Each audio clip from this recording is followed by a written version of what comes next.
Hello people, welcome back to my channel.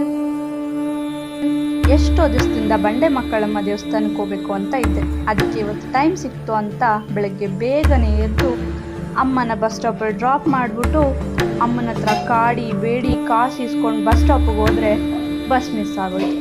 ಸರಿ ಬಿಡು, bus miss ಆಗೋಯ್ತಲ್ವಾ ಅಂತ ಆಟೋ ಕ್ಯಾಚ್ ಮಾಡಿ ನೇಚರ್ನ ಎಂಜಾಯ್ ಮಾಡಿಕೊಂಡು ಫ್ರೆಂಡ್ಸ್ ಜೊತೆ ಹರಟೆ ಹೊಡ್ಕೊಂಡು ಬೇಗನೆ ರೀಚ್ ಆಗಿದ ತಕ್ಷಣ ದೇವಸ್ಥಾನದೊಳಗೆ ನಮ್ಮ ಪ್ರಯಾಣವನ್ನು ಶುರು ಮಾಡಿದ್ವಿ.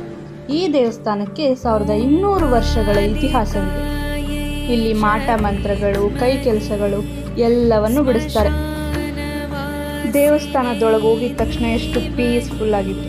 ಬೇಗನೆ ಕಾಲು ತೊಳ್ಕೊಂಡು ದರ್ಶನಕ್ಕೆ ಹೊರಟು.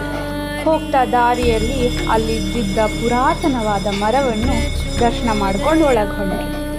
ದರ್ಶನಕ್ಕೆ ಲೈನಲ್ಲಿ ನಿಂತಿದ್ರೆ ಟೈಮ್ ಹೋಗೋದೇ ಗೊತ್ತಾಗ್ತಿರ್ಲಿಲ್ಲ.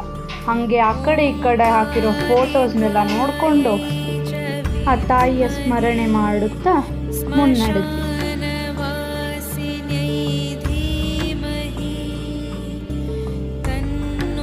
ಈ ತಾಯಿಯನ್ನು ಒಂದು ದೊಡ್ಡ ಬಂಡೆಯ ಮೇಲೆ ಶಿಲೆಯಾಗಿ ಕೆತ್ತಿರುವುದರಿಂದ ಇವರಿಗೆ ಬಂಡೆ ಮಕ್ಕಳಮ್ಮ ಎನ್ನುವ ಹೆಸರಿದೆ. ದರ್ಶನ ಮುಗಿಸ್ಕೊಂಡು ಪ್ರಸಾದ ತಗೊಂಡು ಈಚೆ ಶಾಪಿಂಗ್ಗೆ ಅಂತ ಬಂದ್ರಿ. ಅಲ್ಲಿ ಎಲ್ಲ ತಿರುಗಿ ನೋಡಿ ಒಂದು ಸ್ವಲ್ಪ ಹೊತ್ತು ಕಾಲಕ್ಷೇಪ ಮಾಡಿ ಮನೆಗೆ ಹೊರಟ್ರಿ. ಅಲ್ಲಿ ದರ್ಶನ ಮುಗಿಸ್ಕೊಂಡು ಬರ್ಬೇಕಾದ್ರೆ ಈ ಸುಂದರವಾದ ದೇವಸ್ಥಾನ ನನ್ನ ಕಣ್ಣಿಗೆ ಬಿತ್ತು. ಅಷ್ಟೇ ಗಾಯ್ಸ್, ಇವತ್ತಿನ ವ್ಲಾಗ್ ಇಲ್ಲಿಗೆ ಎಂಡ್ ಆಗ್ತಾ ಇದೆ. ನಾನು ನಿಮ್ಮ ಐಶ್ವರ್ಯ ಚಲಪತಿ, ಸೈನಿಂಗ್ ಆಫ್.